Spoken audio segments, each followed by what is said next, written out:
Gerakan கட்சி தொடர்ந்து அரசியல் களத்தில் தோல்வி அடைந்து வரும் நிலையில் கட்சியினர் முழுமையாக சமூக சேவையை முன்னிறுத்தி செயல்பட வேண்டும் என்று பரிகாத்தான் கூட்டணி கட்சியான கெராக்கானின் தலைவர் டொமினிக் லாவ் கட்சியினருக்கு வலியுறுத்தியுள்ளார். சுயநலனுக்காக கெராக்கான் கட்சியை பயன்படுத்தும் ஒரு சிலரால் கெராக்கான் கட்சி பலவீனம் அடைந்து வருவதை தாம் உணர்வதாக அவர் தெரிவித்துள்ளார்.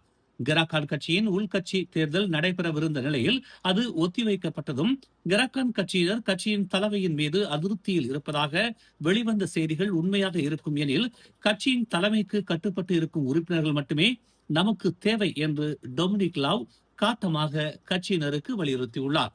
கெராக்கான் கட்சி தோற்றுவிக்கப்பட்டு 58 ஆண்டுகள் கடந்துவிட்டாலும் அரசியல் களத்தில் நிலையான ஒரு ஆட்சி அதிகாரத்திற்கு பள்ளின கட்சியான கெராக்கான் முன்னேற முடியாமல் இருப்பதற்கு சுயநலவாதிகளின் ஊடுருவல் தான் காரணம் என்று அவர் கூறினார்.